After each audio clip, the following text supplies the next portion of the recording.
Aloha, y'all. It is Wednesday, the 20th, 420, bruh, of April. Let's go into the astrology. The sun is now in Taurus, so it's funny to me that on 420, which is also Adolf Hitler's birthday, I think. Yesterday was Bicycle Day. Albert Hoffman discovered LSD. 419. 420, we're in Taurus, 0 degrees, 23 minutes Taurus season, so welcome to it. Moon is in Sagittarius at 20 degrees. Mercury is at 17 degrees, 45 minutes Taurus. Venus is at 16 degrees Pisces. Mars is at 4 degrees Pisces. Jupiter's at 25 degrees Pisces. Saturn's at 23 degrees Aquarius. Uranus is at 13 degrees, 56 minutes Taurus, loosely conjunct Mercury. Neptune's at 24 degrees Pisces. Still 1 degree conjunct away from Jupiter. Pluto's at 28 degrees Capricorn, and the North Node is at retrograde at 22 degrees Taurus. So let's get into the astrology and cards, but first it's a Manipura Chakra Day. This is your will center right above your, right around your belly button. You kind of feel, usually right above your belly button, you feel kind of a strong point. That's what we're talking about here. It's below the ribs, as they say. This is correlating with the pancreas in terms of the endocrine system. And the Manipura, or the solar plexus chakra, is about keywords: wisdom, clarity, and self-esteem. Positive aspects are confidence, alertness, optimism, good humor. Negative aspects are feelings of inferiority, over-analytical, sarcastic, and pessimistic. The mantra is Ram, R-A-M, Ram, Ram, right? In the key of E.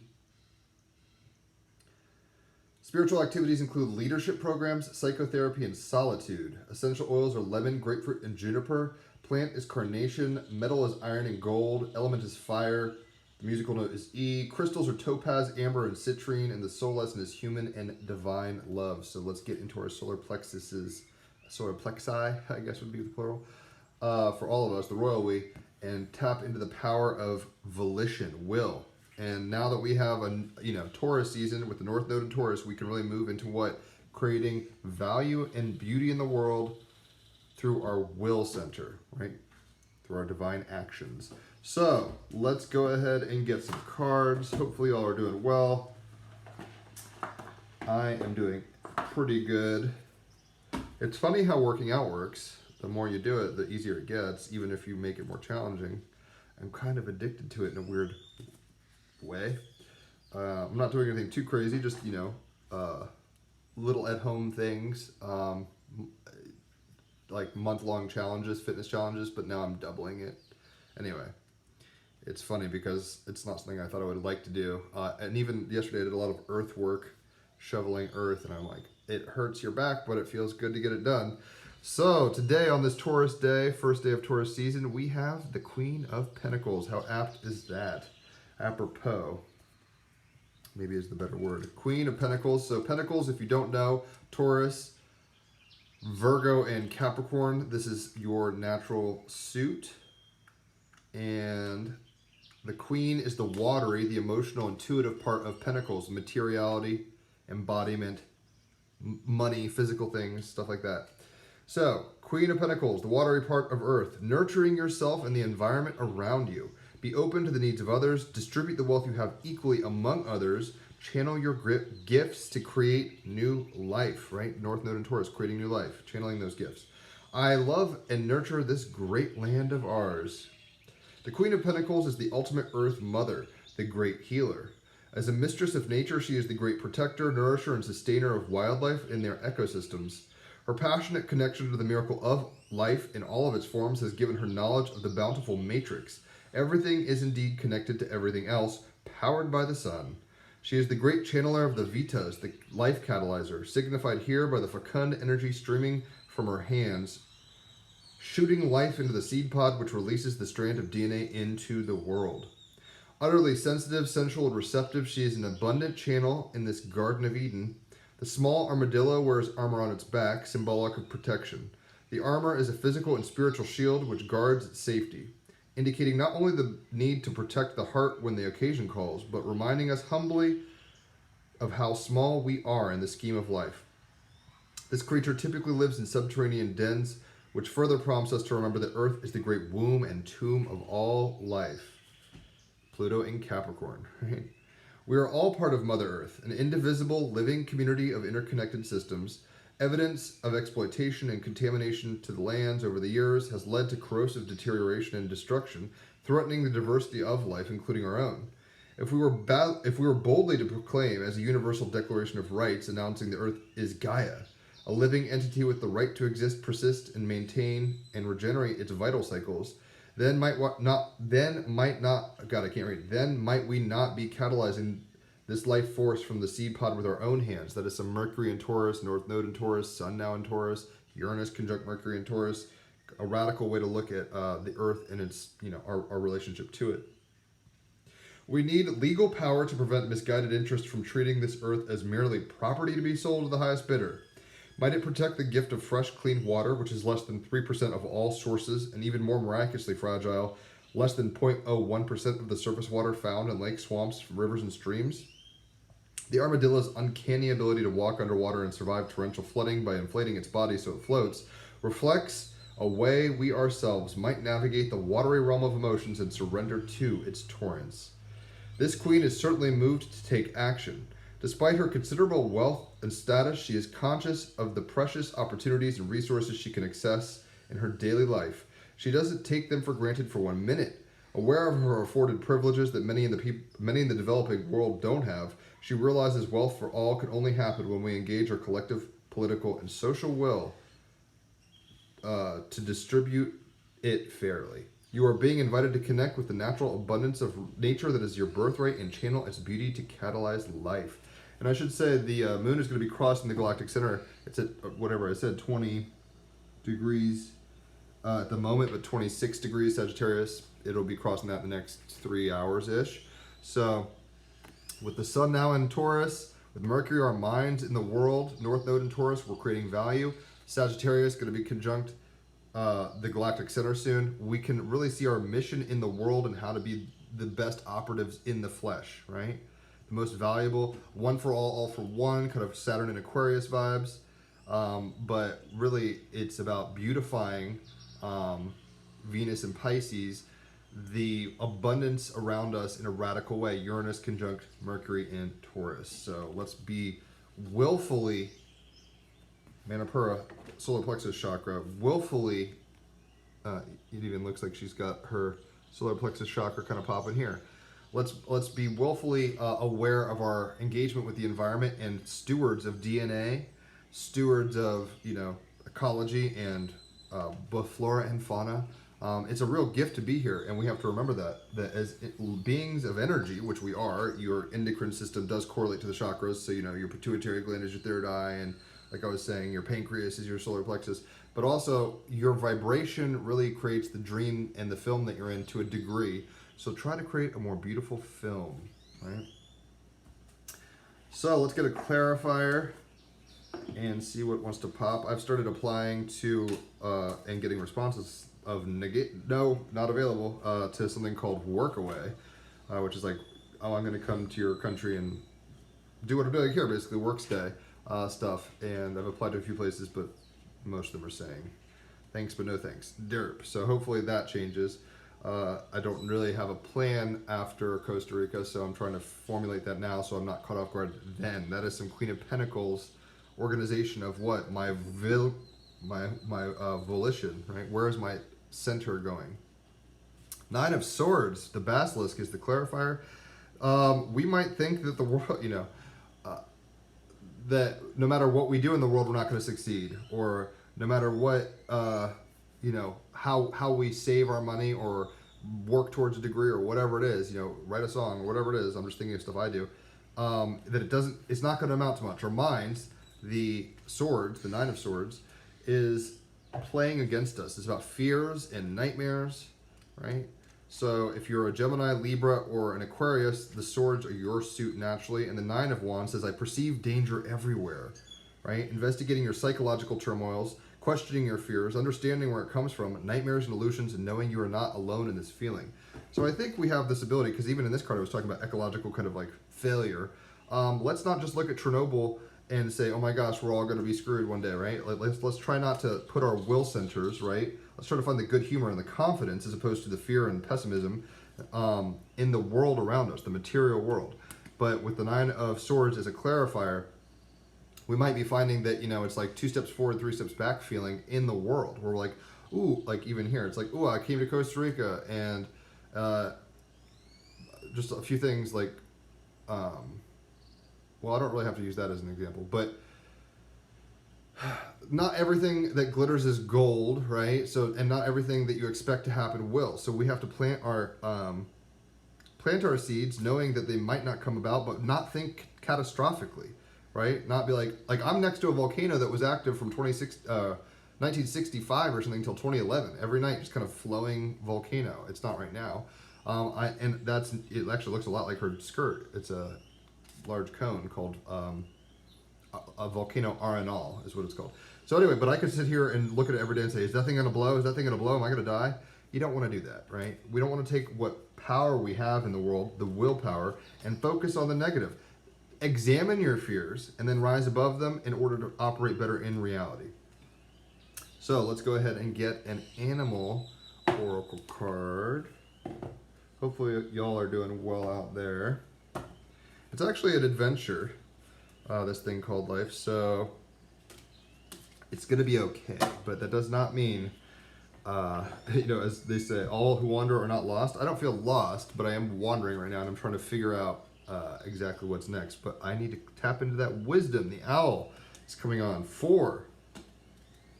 And with Mercury conjunct Uranus in Taurus, and the North Node in Taurus, now the Sun in Taurus, we can tap into a what? An earth wisdom. An earth wisdom, Queen of Pentacles. But we have to get beyond our ego and fears and delusions and illusions, which is more or less the Neptune conjunct Jupiter and Pisces shadow, South Node in Scorpio shadow, right? And move towards wisdom. Wisdom, owl, open your eyes and see what is really there. And that's very practical, right? So Queen of Pentacles is looking around at what's really in front of her and working with really there, not just hypotheticals like, oh, this might happen, this may or may not happen, what if. It's okay to dream. Jupiter conjunct Neptune in Pisces, Venus and Mars in Pisces. It's okay to dream, but at the same time with North Node in Taurus, Uranus conjunct Mercury in Taurus, the Sun in Taurus, we need to not just dream because that's where fears enter in and potential illusions and, you know, just kind of what ifs in a negative sense. We need to make things happen in the world. Use your hands, use your body, use your money. Don't just don't just hoard your wealth like Smaug. It's wise to have a savings, but it's not wise to just like be a penny pincher and a miser, right? You have money, it's energy. You got to use it to let it flow, like in exchange and stuff. Open your eyes and see what is really there. Look for the whole truth, as you may only be seeing a part of the whole. Through experience, we can gain the wisdom to not make the same mistakes again. Develop your learning and intelligence, as education is never wasted. Negotiation is better than attacking. So, Mythos. And with the moon in Sagittarius, we might be emotionally kind of like hot right now and kind of antsy. Sagittarius is about travel, exotic places, kind of philosophy. So we might just, especially when it starts crossing over the galactic center, we might be getting uploads, downloads, however you want to put that emotionally, that might cause us to be a little more scared in our minds. Like, oh, whoa, I never thought of it that way. Just ground these energies, Queen of Pentacles, and it'll bring you wisdom. Mythos. The Greek goddess Athena was a virgin daughter of Zeus, and it is her name that the Greeks gave to their harbor city, Athens. Beautiful, strong, refined, and very rational, Athena thoughtfully encouraged and led her human subjects and mentored her favorite heroes. The ancient Greeks loved Athena, and many complex temples were built in her honor. Her mythos states that she was born from Zeus's brow and later sat by his side in Olympus for all decision-making. A goddess with many attributes including weaving, scholastic attainment, intelligence, philosophy, and olive oil production. It's big in Greece, right? There was very little that Athena could not influence. Her avatar, an owl, symbolizes her reputation for wisdom. It was said that this very modern goddess had a cool beauty and her eyes were, quote, bright and observed everything, just as an owl would, giving her a reputation for total watchfulness. In her early form, she was also a goddess of the night, so having a nocturnal bird as her avatar makes rational sense. And maybe because she was early form goddess of the night, our nightmares can be assuaged by these energies, right? But she was this wise, beneficent steward of the land of the harbor of Athens, Queen of Pentacles. It was said that even as a younger goddess, Athena sought out the whole truth and so wanted to ensure that she saw all sides of a situation before she made a decision. That's kind of how I feel right now. I'm trying to clarify a few things. I don't need to just gallivant around and sit on a beach and do nothing for a week, necessarily. I need to be, working towards the goals I have, right? So that's where I'm at. She knew owls had incredible vision and did not miss much, so she decided to always have an owl with her if she could keep an eye, or for them to keep an eye out on her blind side. This way, she would miss nothing and see everything, especially anything that was dark and hidden. The animal owls are found on every continent except for the polar caps and are normally one of the apex predators of a region. They famously have big eyes situated in the front of their heads and are mainly nocturnal. As hunters, the ability to perceive prey in low light or darkness is of vital importance, and these birds have evolved to do this very well. The eyes are placed within a feathered facial disc that acts as a kind of capture shape to direct sound into the ears. The eyes do not move much, so the head can swivel almost 360 degrees in some species. Interestingly, a large proportion of owls have an asymmetrical placement of ears, which helps them exactly pinpoint their prey. Owls are also incredibly silent, both sitting and in flight. They have neck ruffles that muffle the sound of their head turning, and their wing feathers have serrated ends that enable them to swoop down on their prey with virtually no sounds whatsoever. The owl best associated with Athena is the little owl called Athena noctua, which was often depicted with her in artworks. These birds have quite distinctive big yellow eyes framed in startling white eyebrows. The magic, which is why we are here. The use of owl magic is an ancient practice. The energy is used in cultures as diverse as ancient Greek and Roman to Northern European and First Nations of the Americas. Use owl magic when you seek wisdom in a situation and perhaps you are not seeing the whole truth and wish to do so. Owl magic is helpful when you cannot make a decision, that's been me lately, or when you need to take a rational view of an emotionally charged situation, right? Emotionally charged situation, Sagittarius moon. How do we get that rational view, the practical, grounded view? Sun in Taurus. Mercury in Taurus. Symbology is frontal-shaped, large eyes with discs around them. Athena holding an owl, talons, the colors silver and yellow. Status, Athena noctua is of least concern, but some owls are on the endangered list. So we should be wise stewards of the environment they're in and hopefully make it so they don't disappear needlessly, because I'm sure that would cause an ecological disaster, but let's not be catastrophic in our thinking. Right? That's not goodwill and use of our energy. Manipura chakra. So, the I Ching hexagram of the day is as follows. And if you don't know, Richard Rudd, who's been on our podcast, the TEAMrabbithole podcast, Gene Key creator, he kind of, I guess, weekly-ish corresponds new gene keys with the astrology. So you can check that out, but I pull one every day. Anyway, number 62. Here we are, North Node in Taurus, right? We're trying to be practical and grounded, even though maybe underneath it all we feel a deep fear and uncertainty, right? South Node in Scorpio, Uranus conjunct Mercury. We need to find the wisdom in the day-to-day life, and there's a wise way to cross this and a foolish way. If you just ran across it, that's not the wise way. Your nightmares will become real. But if you go slow and steady, sure foot, one in front of the other, with balance even, you'll be fine. So 62 is as follows. It's towards the end. There's only 64, whatever they're called, hexagrams. Predominance of the small little owl on Athena's side, right? This sign brings to mind the fact that the small and apparently unimportant things are often decisive.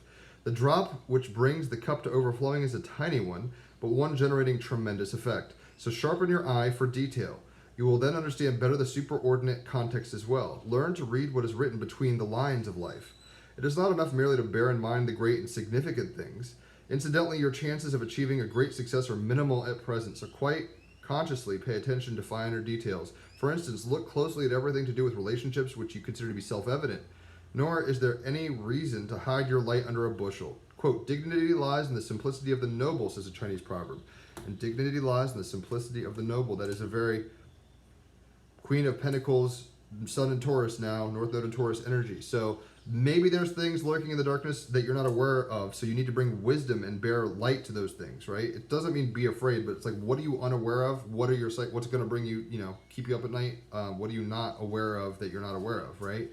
And when we kind of ground into it and look around, as an act of will, you will find that your life is improved and those fears don't become anything because you've actually nipped them in the bud, as they say. So let's go ahead and get a crystal card, and you can quantumly entangle with this. You do not have to own it. Let's see what wants to pop. Just gotta try something. They're clumping together. I'm gonna try to go every other. Let's see if that helps. So, like I said, you don't have to own this, but we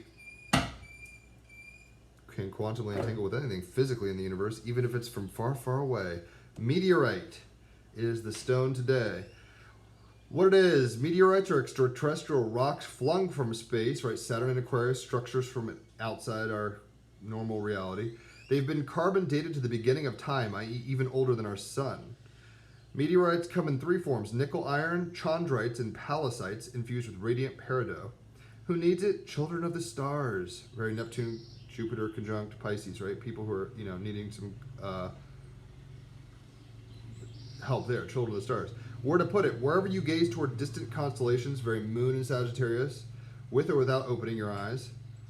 When to use it? When you're looking to conduct more spiritual energy, try nickel, iron meteorite. When you're looking to chat with a friend in another galaxy, go with chondrite meteorite. And when you want to feel aligned to that universal energy that pulsates through everything, the galactic center where the moon will be crossing soon, try pallasite meteorite. This says connect to your star stuff. And I do think we need to remember that even though we are physical beings in a material world, there's still a lot of strange magic, right, that we're a part of. Meteorite. We're still stardust. Like life might have been seeded panspermia style from other places, right? Not necessarily all just kind of coming from the primal ooze. So just because we're being told to be grounded and stuff doesn't mean we shouldn't be aware of a bigger picture, Nine of Swords, right? But try in doing so to be wise and not fearful in knowing the bigger picture, knowing that the butterfly effect is in effect, right? Little actions and little things that are in the corners, right? Like this little armadillo. I guess that's an armadillo. I don't even know where it is. It said something about an armadillo. Well, I don't see it now. But little things, like that pumpkin maybe, for example, back there in the back, if it breaks open, the seeds split out, you're going to have a pumpkin patch, and you didn't necessarily see that. Now, that's not a bad thing, but there's maybe things that you're unaware of. So use wisdom and notice the details, right? The things that you wouldn't normally look out to notice. Now that we've gone from Aries to Taurus season, it's about slowing down, Mercury and Taurus, seeing the bigger picture, Mercury and Taurus with Uranus and Taurus, and North Node of Taurus, and trying to understand that we're here for bigger reasons than just to collect money and fucking drink beer, right? We're here for more than that. So connect with your star stuffs through your willpower. You have to make a choice to do that. You could just sit there and watch Netflix all day for the rest of your life and smoke weed or whatever, 420, yay. You could do that, but is that the most valuable thing you could do with your time? And hopefully you start realizing what you're avoiding and afraid of when you kind of check out like that. Not saying drinking and smoking is entirely bad, but making a lifestyle where all you do is that every day and you just have this buzz and you're not really engaging in life emotionally or cognizantly fully, you might want to ask yourself, what am I avoiding? What fears and pains am I avoiding? There's a wisdom in living fully, presently, right? It might make you feel like you're balanced on a very tight rope sometimes, and that's why people smoke and drink and have sex and all this stuff to like release tension, but there's healthier ways to do that too. So connect to your star stuff, connect to the highest parts of yourself.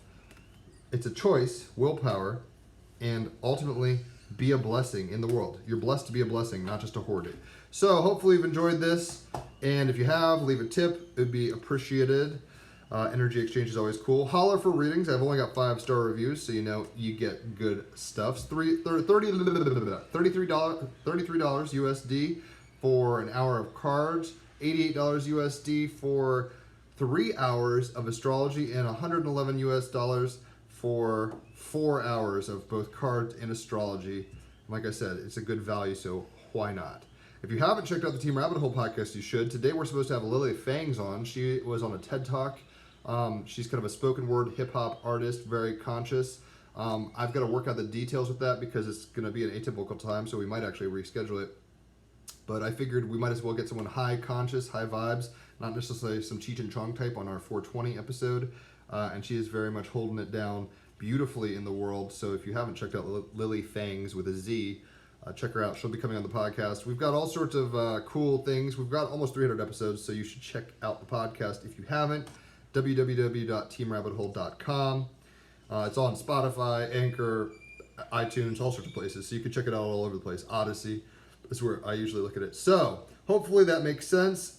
It's about, now that we're in Taurus season, it's about beautification. It's about grounding these ideals, removing our fears from the equation with wisdom, knowing that each step matters and that, little things add to you falling over. If there's a gust of wind, like the Great Melendez or whatever, didn't really account for that, and he fell over. So you don't want to do that. You want to connect to your star stuff with meteorites. Just because you're being grounded doesn't mean you it's still wise to dream big. Jupiter conjunct Neptune in Pisces, Venus, Mars in Pisces. Uranus and Taurus does want us to be like revolutionary in our bodies. But there's a healthy way to do it and an unhealthy way to do it, and you need to know that for what you are. Holler for a reading. I can help you with understanding, knowing yourself. But yeah, we're not here to just be consumers and sitting around doing nothing and just kind of being passive, but we don't want to just be chomping at the bit always and rabid to do things and ungrounded and just kind of wild. Somewhere in the middle, right? The middle path. Not this extreme, but the middle path. So hopefully that's made sense. If you've enjoyed this, tag people if you want, like, share, subscribe, etc. Comment. I'd love to hear your thoughts or where you're from, watching from, etc. And I will catch y'all on tomorrow. Enjoy your Woden. I didn't say that at the beginning. Woden, Wednesday, named after Woden. Woden's Day.